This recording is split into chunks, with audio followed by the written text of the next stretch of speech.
कांग्रेस ने एक ज्ञापन दिया है, प्रदर्शन किया है, क्या कुछ मामला है?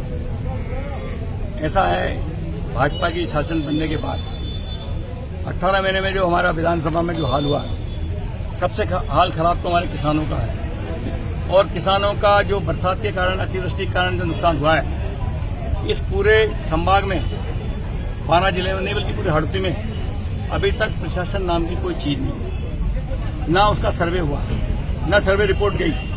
हम चाहते हैं कि विपक्ष में पार्टी हमारी चाहे चुनाव हारे हो, पर हमें ये लगा कि सरकार सोई हुई है, इसलिए हमने सरकार को जगाने के लिए आज किसानों की मांगों के लिए, किसानों को मुआवजा दो, फसल बीमा क्लेम दो, इसको लेके और यहाँ अवैध रूप से प्रताप सिंह के जो डंपर चल रहे हैं, राग के थर्मल में जो भारी भ्रष्टाचार है, उसको लेकर के पूरी जनता परेशान है।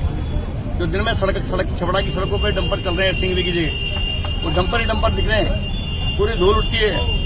6 करोड़ लोगों के फेफड़े खराब हो गए, किसी की आंख खराब हो गई, किसी की आंख खराब हो गई, और उसके बाद डंपर सरेआम चल रहे हैं। प्रशासन ने बंद भी किए, मगर नेताजी की मिलीभगत से डंपर चल रहे हैं। लाखों करोड़ों रुपए रोज कमा रहे हैं, पर उनको छपड़ा की जनता की चिंता नहीं है। क्षेत्र में हमारे फुटकर व्यापारी छपड़ा के, उन फुटकर व्यापारियों को उठा करके गड्ढे में डाल दिया, और डाल करके वो बेचारे 100 रुपए 200 कमाते थे, उनको सड़क पर ला दिया गया। स्मार्ट मीटर, आप देखिए, स्मार्ट मीटर लगाने के जो प्रयास किए जा रहे हैं, और वो गांव-गांव अगर स्मार्ट मीटर लगा दिए तो एक गरीब आदमी कहां से बिजली का बिल जमा करा पाएगा? फिर गरीब के घर में बिजली बंद हो जाएगा, अंधेरा हो जाएगा। तो गरीब के घर में अंधेरा करने का काम ही सरकार कर रही है, किसानों के घर में अंधेरा करने का सरकार काम कर रही है, मजदूरों को बर्बाद करने का काम कर रही है, महिलाओं के घर बिगाड़ा जा रहा है।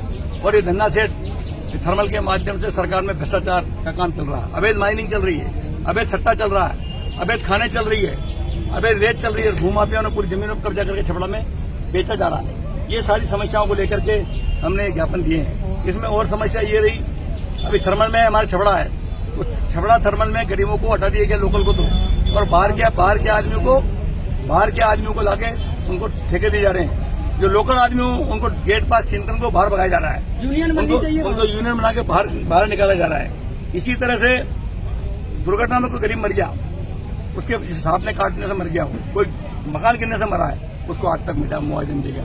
वो गांव-गांव रो रहे हैं बेचारे, जिनके परिवारजन मरे हैं। ये सारी समस्याओं को लेके खाद, आपको देखो, खाद नकली, बीज नकली, खाद मिल नहीं रहा, खाद को अटैचमेंट किया जा रहा है किसानों के साथ, व्यापारी लोग वो भी नकली जा रही है, पेंशन काटी जा रही है, राशन का गेहूं बंद किया जा रहा है। 1,05,000 लोगों का राशन कम हो जाएगा अभी ये 12 जिले में। अब 1,05,000 समझ जाओ कि मेरे विधानसभा में कम से कम 25,000 आदमी के राशन कम हो जाएंगे। उस गरीब को जो हमने गेहूं दिया था, येलो साहब सरकार में गेहूं नहीं मिल रहा। इलाज फ्री हमने दिया था 25 लाख, अब इलाज 5 लाख कर दिया, वो इलाज नहीं मिल रहा। बिजली मिल नहीं रही, 100 यूनिट हमने दी थी, वो बंद हो गई। क्या हो रहा है? सारे हमारे जो गरीब लोगों के काम थे वो सारे बंद कर दिए गए। ये तो राज बेच रहे हैं, धंधा कर रहे हैं और जनता को परेशान कर रहे हैं। इस बात को लेकर के हमने धरना दिया। वोट चोरी का जो राहुल गांधी जी ने मुद्दा चलाया, वो वोट चोरी के लेकर सरकार बनी है। आपको मालूम है कि पहले सरकार जुमले से बनी है, और दूसरी सरकार पुलवामा से बनाई है, और तीसरी सरकार वोट चोरी करके बनाई है। तो वोट चोरी का इनका धंधा बन गया, जो कि चुनाव आयोग उनके साथ मिला हुआ है। इसके लिए हमारा आज 15 सितंबर को आज से हमारे पूरे राजस्थान में जो प्रोग्राम चालू हुआ, वो आज हमने छपड़ा शुरू किया। इसलिए वोट चोरी के खिलाफ, वोट चोर मोदी क्या बोलते हैं नारा, क्या वो गद्दी छोड़, वोट चोर गद्दी छोड़, वो भी हमारा नारा है। इन्हीं साथ आप सबको मैं बुलाया है, और ये हमारी समस्या है।